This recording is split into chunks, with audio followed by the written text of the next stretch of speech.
Um, okay, sounds good. Whatever.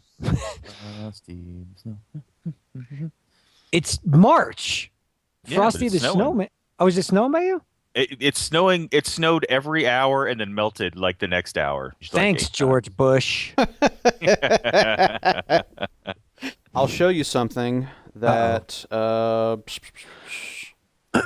I'll show you something that I've been playing with just I to don't kind want to of see what you've been playing with.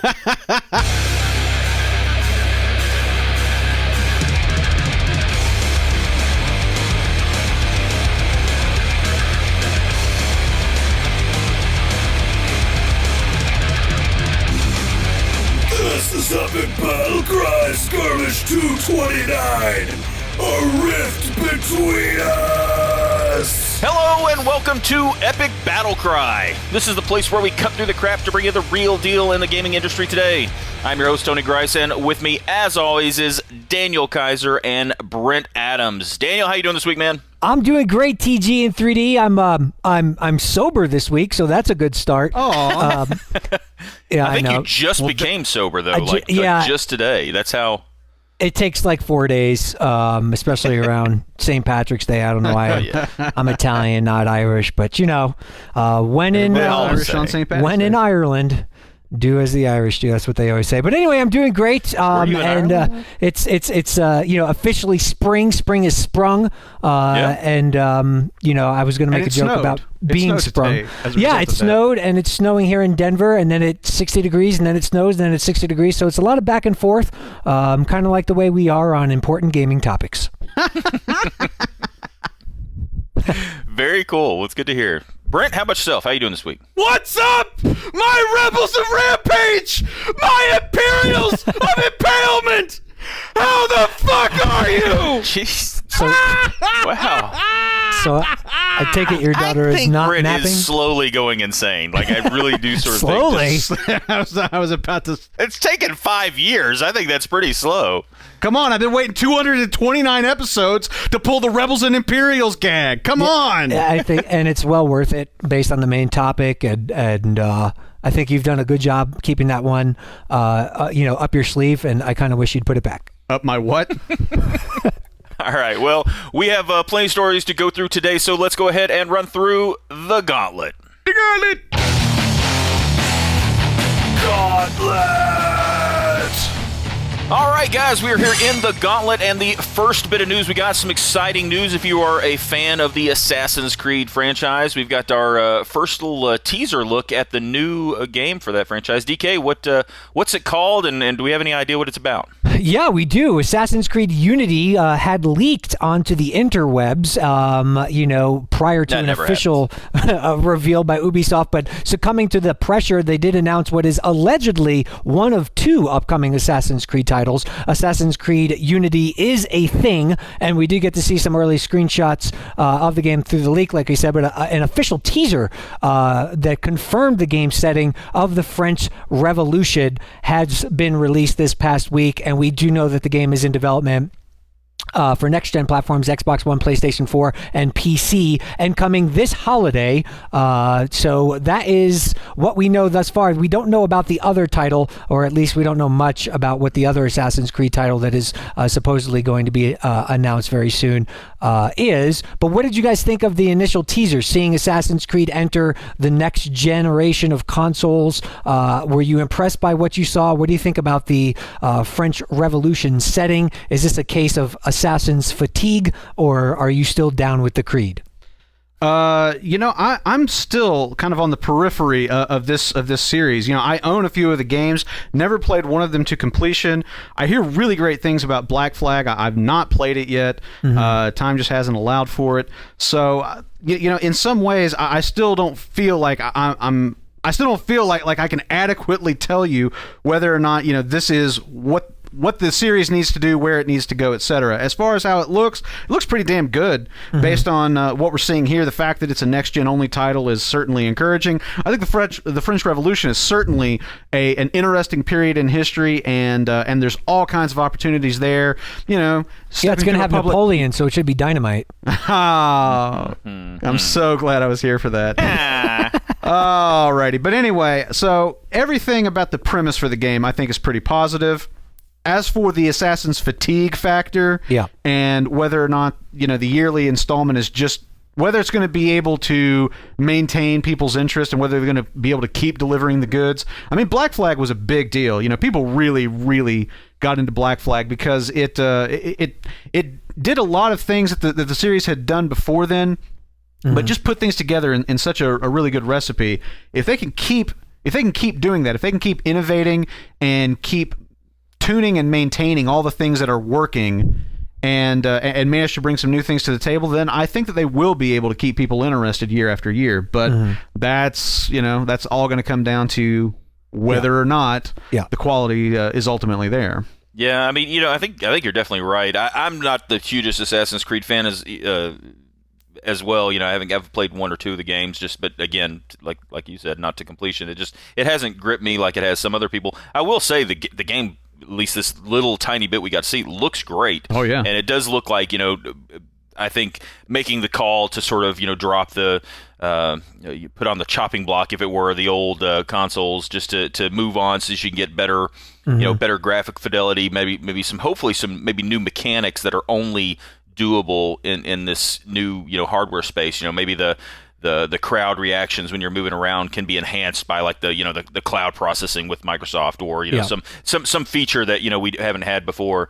It looks pretty cool, and it'll be interesting to see what this other title is. But I think this is going to be probably their big one, right? Like the other one. Do we think it's going to be like an Assassin's Creed 3, Assassin's Creed Liberation kind of scenario where? I guess I'm thinking Unity is the new, I guess, whatever you want to say, mainstream. Yeah, big it's title. the new kind of like the flagship title, and we're thinking the second title is going to be maybe like a mobile title or something like that. Yeah, I don't know. I just really haven't even heard much about the other title. Yeah, so I'm not sure. Well, and I will just say this, as far as the brand fatigue goes, I do.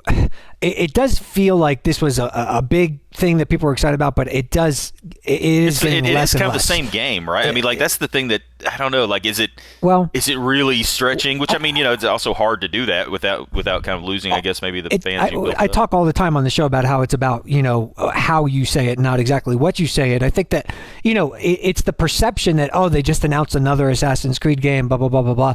The thing is, though, they've known what they're doing with this series for a long time. As shortly after this story broke, one of the developers who's worked on the previous games and some other Ubisoft games said that this was part of the plan, and that there were nods in the earlier games, hints about the settings that he kind of pointed out. Well, if you looked at this, you would have been able to tell that it was going to be the setting for Black Flag or the setting for Unity. So right. I think that if they had played their cards a little better, like getting off of this idea that they're just cranking out sequels and coming up with stuff on the fly, which I know that people who really hardcore follow the franchise know that it's more than that, but they could maybe have done a better job of to eliminate the brand fatigue of initially saying this is a gigantic project spanning multiple generations and multiple years with all these games, and we're telling this uniform story across all of this content that's going to be really fun for fans to track and figure out and look for clues, and that lends a different feel to it, as opposed to they just announced a new game. It's like, well, yeah, as opposed to just straight up sequelitis. And don't you think the yearly thing sort of just arbitrarily lumps them in with the other yearly updated titles like Call of Duties and like it kind of these games that kind of get knocked for constantly bringing out mild refreshes, whether Assassin's Creed's doing that or not, but it kind of gets lumped in with them. But one last thing I will say is that this particular type of game and this franchise stands to benefit quite a bit from moving to next gen because of the reasons you mentioned, Tony, with the crowd interactions and different stuff, and a lot of the issues that people have had gameplay wise can hopefully be resolved, as opposed to a shooter is a shooter. There's going to be more dynamic effects and maybe other stuff, but this game it seems a little short-sighted, but okay, yeah. Well, you see what I'm saying. You see what I'm saying. No, I know, but I mean, I think this is the whole thing, is just seeing where they'll take the series with the new hardware is going to be very interesting. Totally. All right, so talking about another series that we haven't seen much from in a little while, and hopefully going to see what it's going to do with the coming generation of hardware, is Far Cry. We've got a few details about when it might be dropping. Brent, where we're going to be playing it at, and when we might be playing it? Well, we've certainly got some rumors, and we'll see if this follows the Assassin's Creed track, and precedes an official announcement. But what we know right now are some rumored details about Far Cry 4. And what we're hearing is that the game, as opposed to the jungle habitat of Far Cry 3, it will now be set in the snowy mountains of the Himalayas, and players will be able to ride on elephants, which I think we all understand why those two go hand in hand, don't we? So, according to one source, the game is going to be revealed at this year's E3. It's going to be next-gen only, slated for PS4, Xbox One, and PC. And we're also being told that it's going to be similar to Far Cry 3. There's going to be a world map. There's going to be outposts to liberate. There was also a tweet last month from Kotaku's superannuation that it was going to be based in the Himalayas and was going to feature monsters of some sort, which I think we all know that Himalayas and monsters means fucking Yeti. So Far Cry Abominable Snowman Edition, in theory, is going to be coming out sometime during the end of the fiscal year, which ends March 31st, 2015. So that is the rumor on Far Cry 4, and I guess, either we're going to see an announcement or we'll get to E3 and find out if this one's confirmed or not. What do you guys think? Far Cry 3? Can I just ask a question real quick? Sure, why not? Is it pronounced Himalayas? No, it's not. Okay, I honestly was like one of those things like Forza versus Forza, like where I've heard it a million times both ways, and I'm going like, okay, now I feel like a fucking idiot. I've been calling it the Himalayas like for the last 37 years. Anyway. Yeah, well, I mean, obviously the setting change is a big mix-up for this franchise. Is obviously had a lot of the island feel. It'd be interesting if this is true. Hopefully, these rumors aren't a far cry from the truth. But Come on, man. exploring what the did I ever Himalayas. do to you?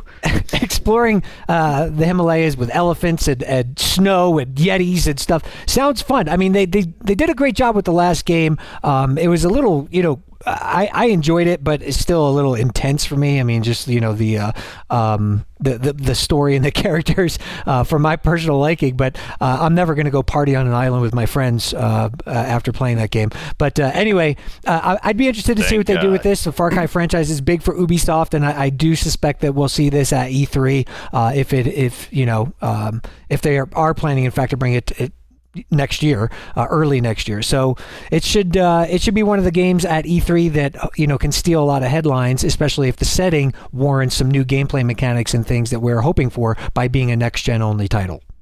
Yeah, I think it'll be interesting too because Far Cry has typically been a series where maybe not every single title, but at least like the first two at least really pushed kind of the boundaries graphically. With their games, and with this brand new hardware out everywhere, it'll kind of be interesting to see if it presses it any further. Maybe we'll see better detail in the Himalayas. Yep. I will also go on record as saying that if this game does in fact feature Yeti hunting, it's an instant buy. Instant buy. Red Dead Redemption's Undead Nightmare DLC, Bigfoot hunting, instant buy. That's instant how I buy. roll, all right? If there is another form of bipedal life on this planet as yet unknown to science, and a video game offers me the chance to hunt and kill it, I will buy your game. That is my rule. Yes. Well, a lot of them tried, but they've not been very successful just yet. Well, someone else that is trying to figure out a way to make their product. This is a dark day. Somebody else that's trying to make their product an instant buy is Microsoft. Yeah. They are doing everything they can to get the Xbox One into users' hands. Yeah. There's been another price drop and a pretty widespread one. DK, you want to tell us what you can pick one up for right now? Well, and not only that, but okay. So let me just say this: Titanfall is basically free when you buy an Xbox One. It started with Walmart and Best Buy, on the heels of the bundle promotion, saying you buy the Xbox One, you get Titanfall. Now Titanfall is actually being included by Amazon. It's being included by the Microsoft Store, by Target. So people are getting really aggressive. There was even a Forza bundle that was discounted $50 as well. So $400 and Forza. So Microsoft is being really aggressive. The retailers are being really aggressive. But Titanfall has obviously been a huge success. I thought the bundle thing would be short-lived when they first announced it in terms of just quantity. But they're giving away their best game with with the platform at a lot of retailers now. And a discount. Not only just giving the game away, but that's right. And a discount, and it's being advertised during March Madness and a lot of other stuff too. So, what do you guys think? Does this seem desperate to you? Not only that, but what I was going to mention there at the top, the Xbox 360 version got delayed again. Yeah. So I really so that people will buy their Xbox One. I know, but that's what the internet says. I said that initially, and now but you were like half joking, and now here we are. I was half joking, and now it's like the friggin' Xbox 360 version is being held hostage. It's like I've always told you. Whenever you have one of those thoughts, please keep it to yourself. These people don't need any ideas. It's like they're going all out and holding that version hostage so that people will just buy the Xbox One and get this for free. It's just. I don't know that that's actually what's happening, but it sure does seem that way. What do you guys think about the way Microsoft is treating Titanfall? Titanfall's a great game, and it's got a lot of people playing it. It's a really fun game. I know at least one person who's picked up an Xbox One just to play it. But you talking about Ruben? Yes. I mean, why not though? I mean, honestly, like it's as good a reason as for having any of the new consoles right now as anything out there. I mean, it's a fantastic title, and Microsoft. So here's the thing: separate from the issue of whether or not Microsoft is maybe fucking over 360 owners by not giving them Titanfall and kind of trying to force them to get an Xbox One, maybe there's a little bit of scumbagginess to that. Yes, I'll grant you that, but.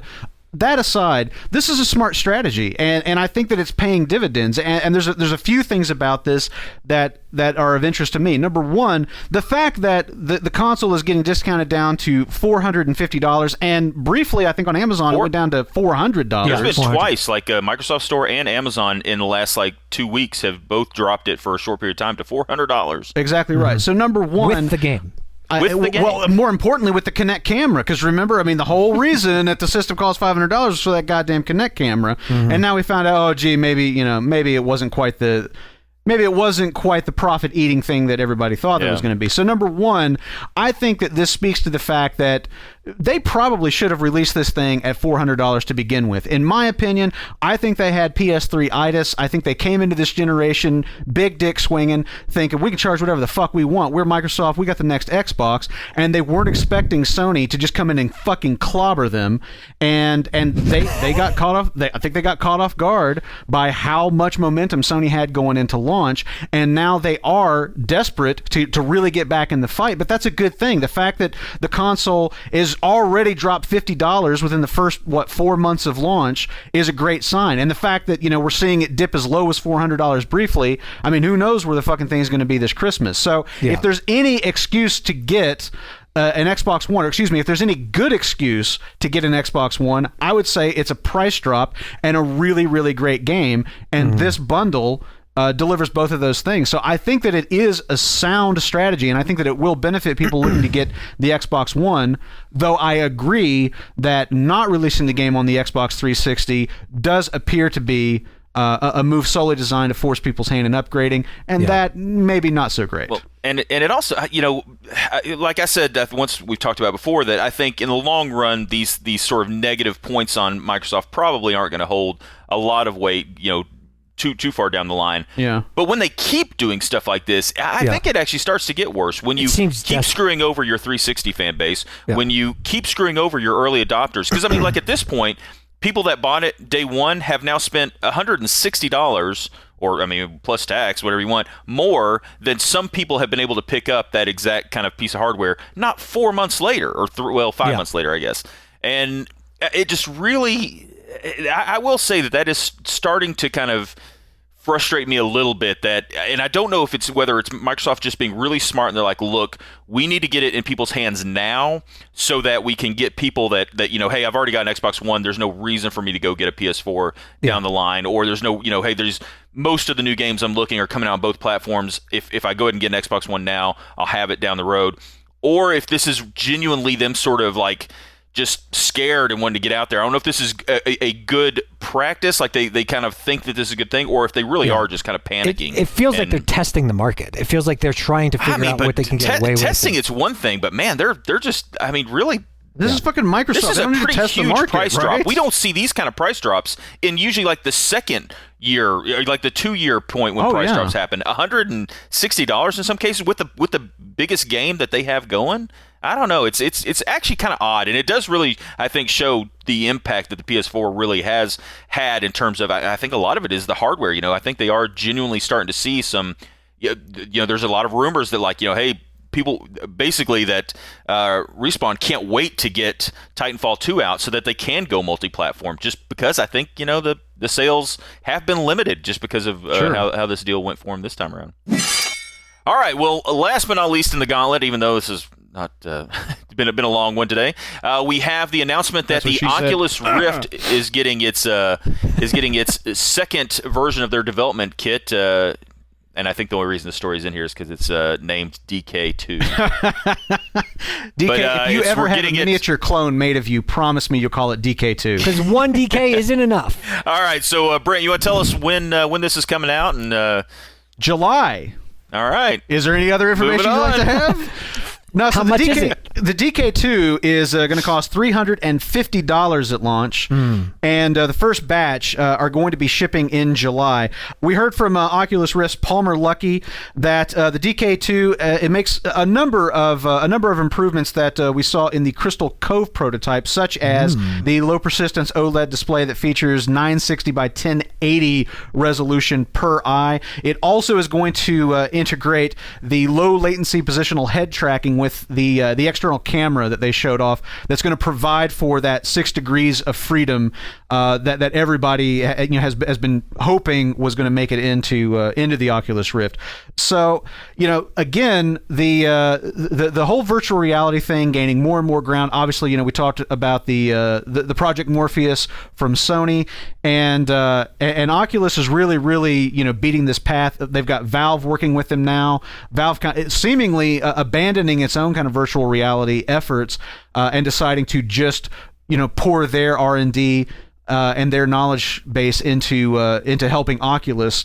And it's going to be really interesting to see this year, because I think last year was just kind of getting people interested in the idea of VR and saying, you really can do something interesting and immersive with this experience. This year seems to really be about refining the VR experience and addressing some of the nagging problems. And this DK2 development kit from Oculus seems to be more involved in that vein. It's not necessarily breaking new ground so much as it is, all right, here's all the potential that we see. Let's just make sure. Yeah, right. Let's just innovate or let's just refine what we already have here and try to get it working the best that we can. So I think that depending on how things go this year with the development, what we're seeing in the DK2 could very well portend the final feature set of the consumer version of the Oculus Rift. We'll see. I mean, maybe there's some big innovations still to come, but it seems to me like they are slowly getting to something that feels like it's ready to release to the public at large.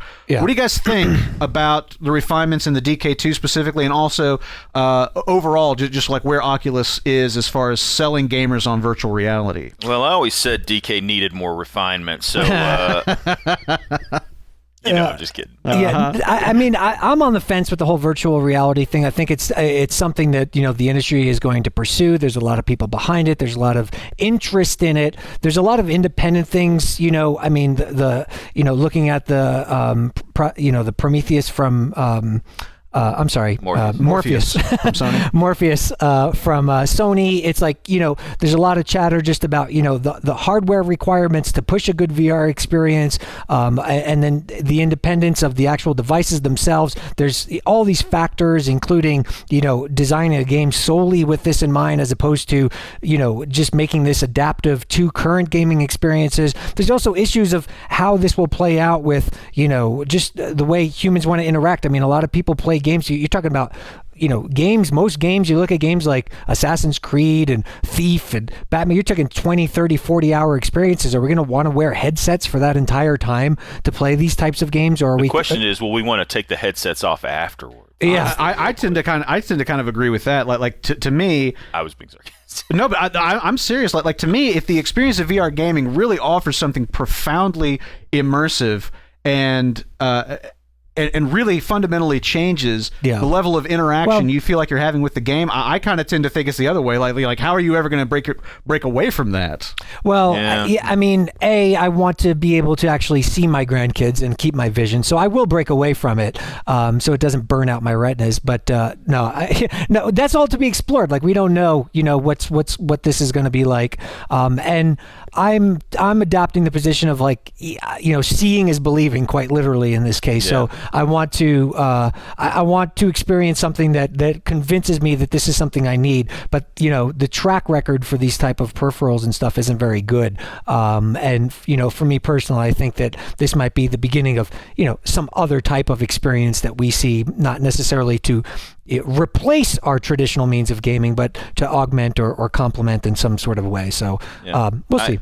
I'm sort of in between the two of you. I think I have a little Jesus, more that's interest disgusting. I mean, really? There's a little bit more in between where DK is, because I have some definite questions, and I actually think that it seems like, especially this round of VR, I mean, we've had things like it in the past, but it was nothing anywhere close to what we're seeing, more recently. But honestly, this is like one of the most we're seeing this whole development process play out, as opposed to them working on it sort of behind the scenes and then bringing out a finished product. We've been hearing about Oculus Rift for what's that? Yeah, that's true of so many things these days, though. Not real. I mean, I don't think on hardware it is. I mean, think about. Well, okay, yes, but not in hardware. I really don't think. I mean, like we see a lot of the not process necessarily of like within the game industry, but look at all those like Kickstarter technology projects, like like the little what are those like little cube robot things. I mean, there's all kinds of examples of like tech gadgets. I don't know. I don't think that it's that. nearly as much so. It's like we see with I get with like games, and I don't like that. I actually don't like the fact that we see these things, because to be honest with you, I think it does play. Like for instance, I think Daniel would be probably a lot more interested in this if we didn't get our look at the first versions of this hardware until it was closer to prime time, because I think we'd get a better overall experience of what it's going to really be like, as opposed to getting these little tidbits over and over and over. I do think that the changes they made, like I love the idea of going to an OLED screens in these devices, because of the high refresh rate that they support, and basically just the way they display the light on the panels is so much better than shining light through an LCD and stuff like that. So there's a lot of great things about this, and I think this is a good move. But I really am sort of in the middle of like I'm almost okay with not really hearing too much more about these until they're closer to where I know how much they're going to cost and a better idea of what they're going to be. Because there's one thing we didn't talk about last week when we were talking about Project Morpheus is the president of Sony kind of came out and said, look, this is not going to be a $1,000 device. Well, I should fucking hope so. Like, I mean, does that mean like, okay, it might be $900, or does that mean like, no, it's not going to be anywhere near that? Like, I really do think that that's a big piece in what there's a lot of pieces of this that I just don't think we're anywhere close to hearing about. And so as cool as these are, like when you go to E3 and seeing some of these things and getting to try them out, or being a beta tester and getting tried, I get that. But I'm kind of more on the side of like, I would rather not hear as much about it until it's closer to prime time. That's just me. Well, it's just because you don't have any vision for the future. This has been the worst gauntlet ever. I feel a rift coming between us.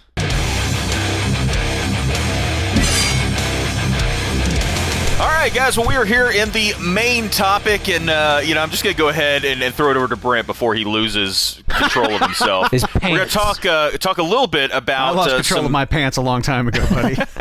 About some of the discussions come out of EA about the future of the Star Wars game franchises that they're going to be working on, and a connection they might have with another really, really popular franchise. Brent, you want to kind of walk us through that? I'd be happy to. So, what we are talking about is an interesting statement that comes from Electronic Arts' new CEO, or recent CEO, Andrew Wilson.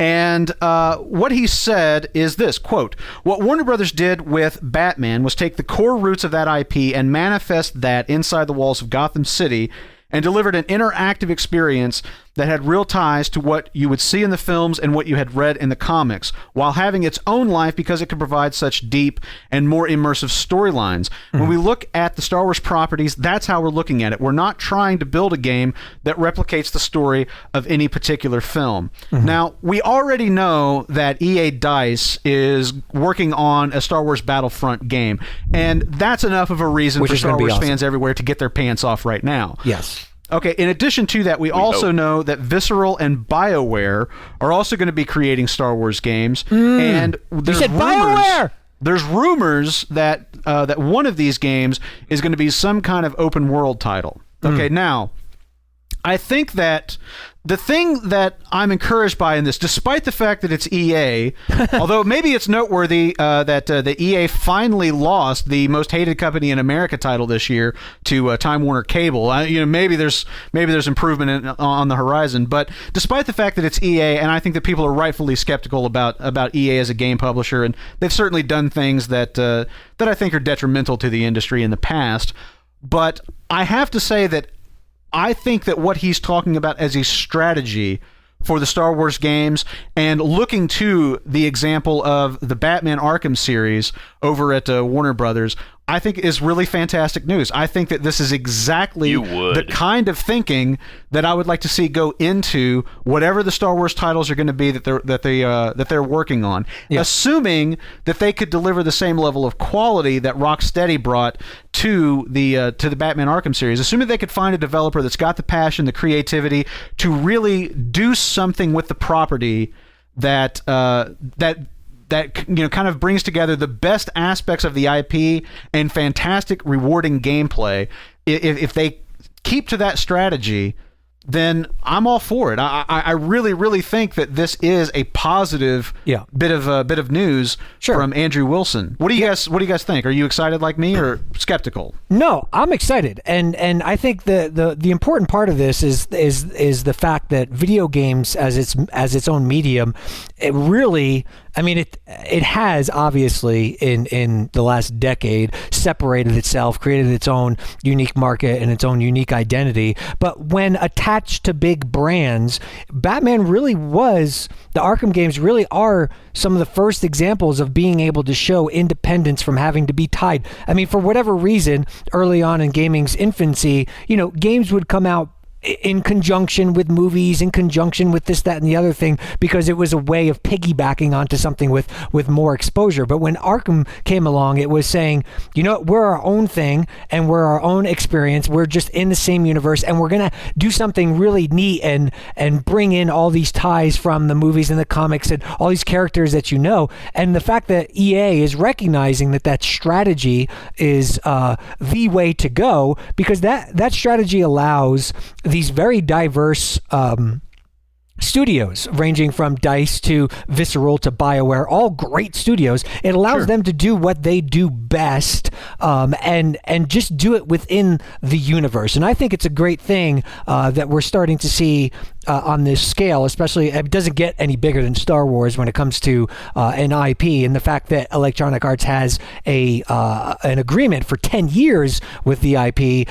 This is a great way to kick it off, in my opinion, knowing that we're not going to just expect tie-ins, that they're distinctly not going to be based on the upcoming sequels, but rather we're going to get to explore universes and experiences from these talented developers, that are going to help in the same way that Arkham did, your appreciation for the IP. That's what Arkham City, Arkham Asylum, and hopefully Arkham Knight will do, is increase your appreciation for all things Batman without having to be tied directly to one thing or the other. Exactly. Well, and a perfect example is what they're using with the Arkham series, is that it still is Batman. They didn't stray too far from the formula, but they did still make it their own. It's like they did kind of, and also, like, I think you could probably look back over the years and find a handful of one-off times where this happens, where they took an existing character and made a game around it, and it did work. I mean, more often than not, we tend to look at the bad examples, but I'm sure there are a few.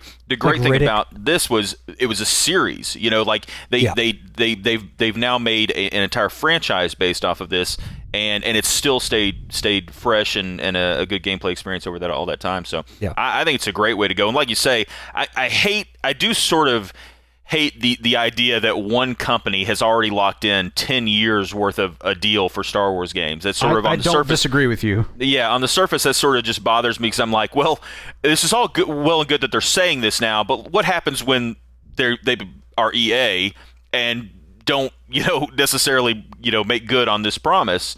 We're still stuck with 9 more years of crappy games. But I do actually think that EA is probably heading in a better direction than they have been headed in a long, long time. Yeah. And hearing them say things like this give me a lot of hope for them in the future. A new hope? Oh, no. God. It's just... I think another thing that's worth noting here is that... And this is just, I don't know, like I'm trying not to get too excited about this because I so want to not have doing a very good job. I so want to have a series of Star Wars games that are as good and as fun to play as the ARKHAM games have been. But the thing that the ARKHAM games really did well, and there's probably a little bit more precedent for this because the comic books have been handled, they've been under the stewardship of all kinds of different artists and writers for decades and decades and decades. And so there's a built-in acceptance of different people having a different take on the character and the best pieces, kind of carrying forward. Like everybody kind of puts their own thing to it, and the stuff that really works sticks and kind of makes it through into the next iteration and so forth. Yeah.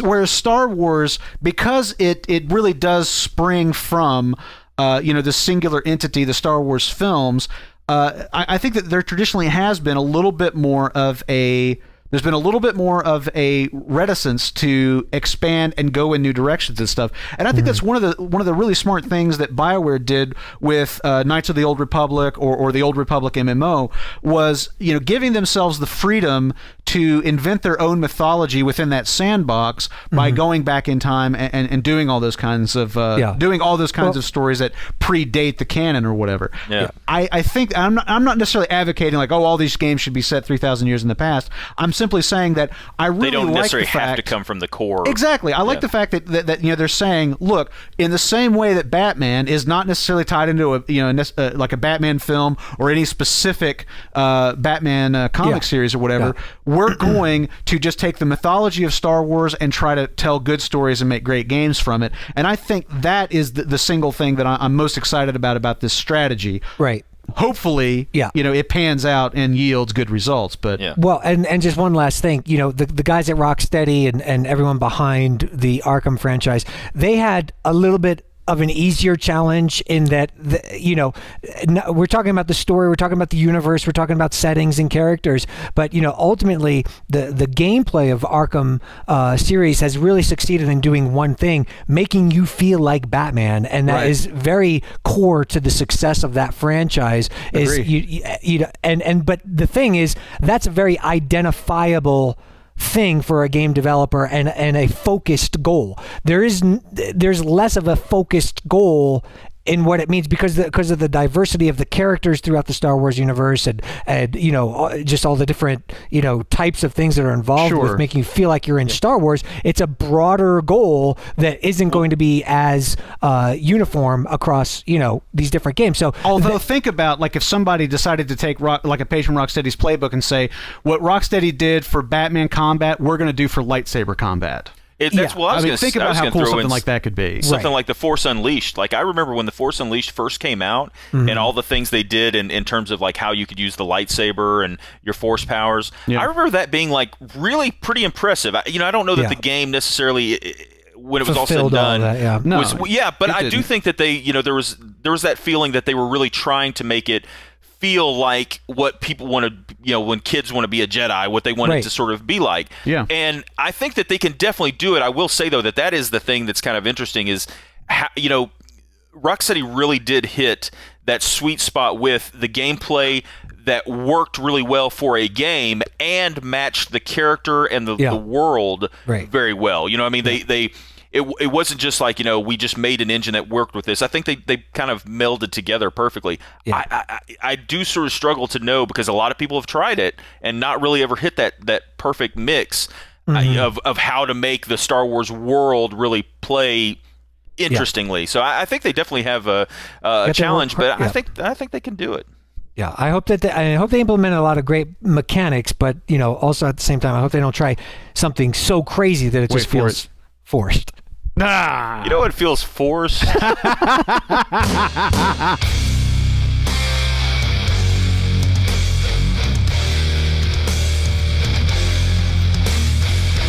All right, guys. Well, we are coming up near the end of this week's Skirmish, but first we have our Battle Cries of the Week, and I'm going to start off with kind of a big announcement. I haven't told the other guys about this yet, but pretty big announcement for me. Oh, and dude, I think we totally accept you. Okay, we accept you no matter what your no matter your lifestyle. The announcement is that I have started my first Kickstarter.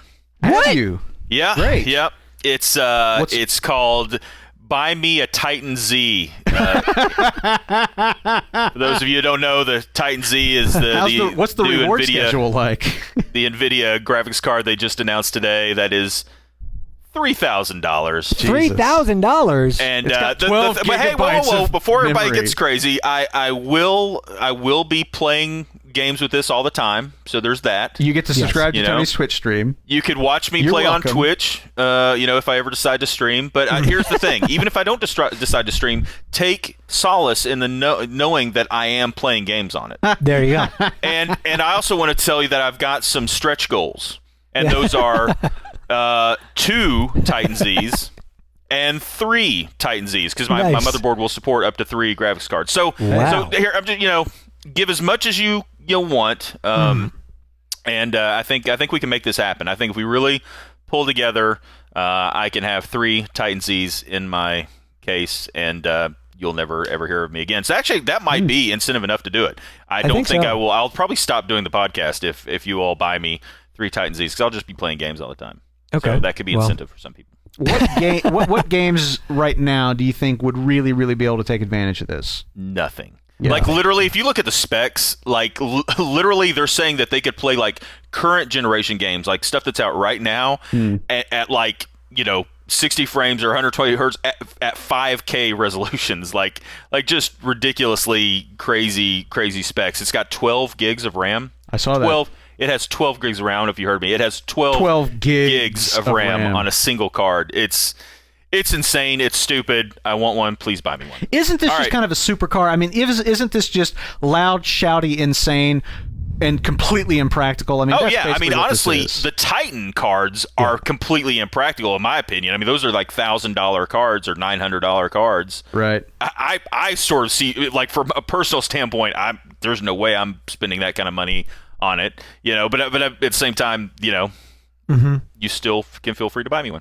Okay. All right, so next up we have Brent and your battle cry. What's it going to be? My battle cry is also about gaming on the PC, as it turns out.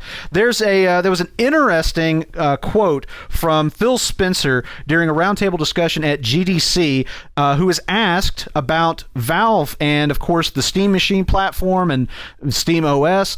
And Spencer had some interesting things to say. Quote, Valve has been the backbone for PC gaming for the last decade when you think about the work that they've done. As the Windows company, I appreciate what they've done. In a lot of ways, they focus more on PC gaming than we have, and for me, that's something inside the company that we'll have a renewed focus on, which is Windows and PC gaming inside Microsoft. And that's definitely happening. You saw the DirectX 12 demos here, and you will see more from us over the summer. So I think it's interesting to think about, what we were talking about last year, the Linux-based Steam OS that Valve is hoping is going to really shake things up in the PC industry. We're already seeing a lot of games that are supporting it. A lot of forthcoming games are talking about supporting Steam OS. Of course, we're going to be seeing the Steam machines rolling out this year and see how well those do with consumers.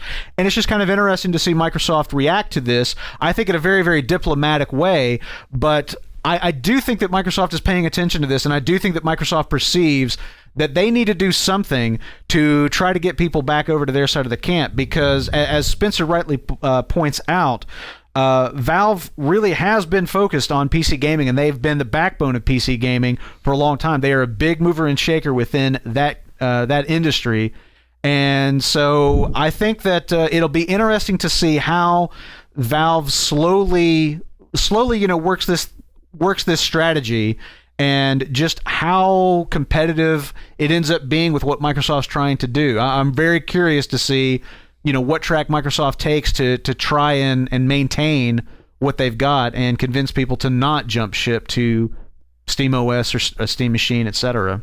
Mm-hmm. Interesting. Yeah. I think it's a great point to that. I do think it's a diplomatic sort of response, like that they're really genuinely excited about it, and in the background they're shaking in their boots, because I think they really do see. I don't know how much Microsoft thinks PC gaming, how important they think it is to them, because I sort of think that they've always not put it as big a focus as it should be for them. Right. But maybe this is the sort of kick in the pants they need. Time will tell. Of course, they also could just be trying to convince people to buy Xbox Ones by not putting games on their platform very well. Yeah. Possibly. DK. Yeah, possibly. DK, what is your battle cry this week? Well, forget the Boston Tea Party. You're not even going to have a Boston Wii Party, because it turns out that next month's PAX East, taking place in Boston, Massachusetts from April 11th through the 13th, this year will be the first year that Nintendo will not be having a presence at the very fan-focused show. It's worth noting that Sony will also not be there, making Microsoft the only one of the big three that will be in attendance. But this is the first time that since the show's inception back in 2010, I believe it was, that Nintendo won't be there. And I just, I don't know what to make of it. Is this the first time for Sony too, though? I'm just wondering. I don't know that, to be 100% sure, but Sony's in a different boat right now. They're really riding high. Their games are doing well. Their platform's doing well. They just people know their platform exists. Exactly. And my battle cry is just that Nintendo, I feel so bad. There's these people that are saying that, the press and podcasts and all these different people just constantly talking about the negative things going on with Nintendo is kind of just, perpetuating the perception that they're going downhill. They're doing it themselves. I was going to say, they're just reporting the news in most cases. Well, and this is an instance where it's like, I understand the strategy with the Nintendo Directs. They scaled back last year at E3 in terms of their presence, but to completely be devoid of all presence at a forward-facing fan consumer show like PAX, in a time where you basically need to be having, everyone, all troops on deck to try to win over fans and get them playing your platform. It's just a sign of kind of holding up the white flag. Now, I know they did stuff during launch where they did the special things with Best Buy and maybe other outlets where it's just like, bring or we bring E3 to you, whatever it was, where, you have the console there. Those things are great, and those are great efforts and certainly worth recognizing. But, their strategy hasn't worked, and they really need to win over fans and get people playing their games. I'm personally excited about the 3DS right now. Seeing more of it, seeing more games, it's just disheartening to see them backing out of all these different events, and it just feels bad right now for Nintendo. And I legitimately hope they turn it around, but this news is not encouraging. I do totally agree with you on that. And the thing that sort of, you always kind of talk about, like, it's how you react to something. It's, whether you sort of take, take that criticism, take that feedback, and then let it empower you and step up to the plate, or do you kind of cower from it? And I'm not saying that Nintendo is just giving up, but damn, it sometimes feels that way. So I'm right there. I'm right there. Well, with it feels you. like they're trying to conserve. It's like, well, we haven't sold as many units, so maybe we should scale back on this. This is when you need to be aggressive. This is when you need to say, we did the. But the other thing is, maybe they don't have as much faith in their product. Well, or maybe they are, because I think there is some. There's a lot of rumor that they're already working on the next platform, and that's going to be a unified platform for handheld and console, and I actually, I think that for a long-term thing that could be good for them. Maybe they're sort of thinking like, look, we're not looking good right now. Let's sort of back out, lay low. Let's lay low, right. Get our shit together, and then let's say that they have very little, which they haven't really had that big an impact on E3 the last couple of years, honestly. But let's say they lay back, have a low impact there, and then next year they come out with something that really does genuinely excite people. You know, it's hard to know what they're thinking. It's just that here lately, the decisions they've been making don't give you a lot of faith in that something really good is coming along, because they do seem to just kind of be. They do just seem to be kind of like throwing punches in the dark sometimes. Yeah. Yes, but the thing is, if they are, you know, if they just show the Wii U Zelda game, and if that's what they do at E3, that the one thing they do, they've won. They're right back. But the thing is, everything leading up to that should be teasing it. You know, they should be. This is the year of Zelda. Last year was the year of Luigi. This is the year of Zelda. We're announcing the new game. Get ready. Snippets here, snippet there. Teasing. Nothing. I mean, we got nothing. Well, and also not like they always want to make like every single little game that's coming out like as important as their largest games. Exactly. And they need to stop that. They need to realize that, like, look, you've got all these cool little quirky eShop games and these fun games for their portable platforms that are maybe not for the hugest audiences, but our core audiences. That's great. Yeah. But then these huge big announcements like a Zelda on the Wii U would be huge. I absolutely agree with you. Yeah. But I don't know. It'll be interesting to see. Great. That's a very good battle cry. I'm totally with you there on it. All right. So I think we do have a member battle cry because indeed. We always do. Brent, do you want to read it for us? I'd be happy to. This week it comes from Miguel Ramos. And Miguel says, "Hi guys, good show. Just my 2 cents regarding VR. Personally, I'm not worried about the true potential of VR headsets. Either it's Oculus Rift or Sony's Morpheus. They may have their problems, but I'm sure in time they will be sorted. I'm also not worried about the appeal of the VR. Just like motion controls, if it works, people will latch onto it and try new things. My problem is to know if VR can last long. I may be wrong, but I don't remember a single novelty that didn't wear off in gaming, especially if it needs an add-on. The Wii was a great hit, but died quickly. Motion controls are mostly dead. Music games with all the plastic instruments are also dead. Even 3D television never really took off. Why? Because people don't want to wear the glasses at home. So if glasses are a problem, how can a full-blown headset be okay?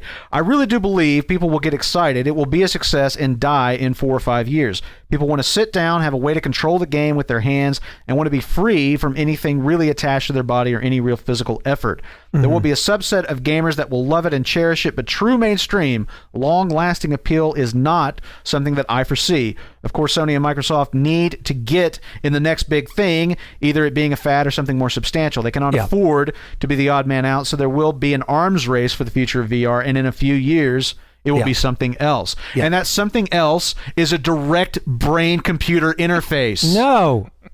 See, I don't want that shit. Isn't everything, though, in some way, shape, or form a fad? I mean, you know, the PS3 and Xbox 360s only lasted 6 and 7 years. I mean, you know, I know, but the idea of sitting in front of a couch or a PC and controlling the game, that's not changed. That's the same way that you played it's just Mario iteration of is the same way you're playing, you know, a Super Mario World. Yeah, but you watch games differently now. You see them in high definition versus seeing them in low. I mean, things have changed with all kinds of aspects of it. It's refinement. I see what you're saying. Yeah, I mean, I see what you're saying, but I think he's got a legitimate point. I mean, yes, he's right. There are a ton of things that have been introduced to gaming that have lived and died in the same console generation.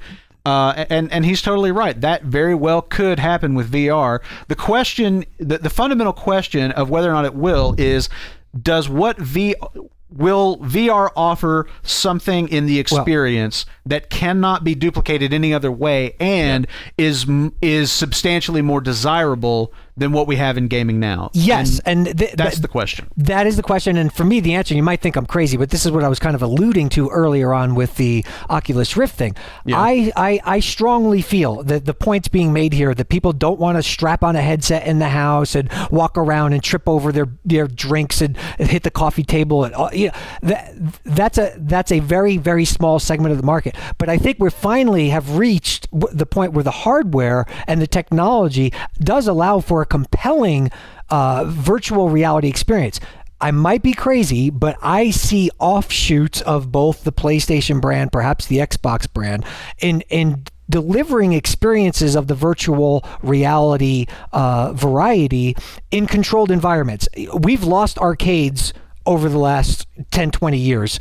I see virtual reality being a way for these companies to own their exclusive games, their exclusive stuff, and kind of have a different type of experience that is finally worthwhile. The reason why arcades mostly went away was because the hardware at home caught up in a lot of cases with the what you're seeing in the arcade. Yeah. So there was no real reason. There's a bigger install base there, so the resources and things were spent there. And it was cheaper to spend $50 one time than going and spending $10 It's also just every more few convenient, days. too. But in the same way that Absolutely. things kind of go in circles, I can see a scenario where I would rather go to my local mall or to a local kind of Bolorama. or whatever. But if the Sony store, they're all about getting their products, and this is where they can do it. Nintendo has a store, Microsoft has stores. Think about having a virtual reality experience where it is pay for play, but you're kind of experiencing something different. That's where I see this stuff being really put to good use. Interesting. But I don't know. I might be crazy, but that's kind of what I see. I do think that it is mostly in-home is where it's really going to be big. But it really just comes down to plain and simple, is the experience something that is unique to it and compelling? Like that's the two things. Yeah. If it's unique to that thing, you can only have it done there, and it's compelling. Done deal. And people, and it will evolve to the point where it is a simple pair of glasses, or hell, maybe it's even just a contact lenses or something crazy. So yeah. Anyway, great comment though, Miguel. I think very good points made all around. Mm-hmm. All right, well, that is going to do it for this week's Skirmish. I'd like to thank everyone for joining us this weekend. Please join us once again next week when we will be mercilessly cleaving the fat from the gaming stories of the day. For Brent and for Daniel, Who are you? I am. Who am I? You've been playing. Is this a virtual world? Do I exist? Is this real life? Do I have two Is fingers? this real life? Did you just come back from the dentist?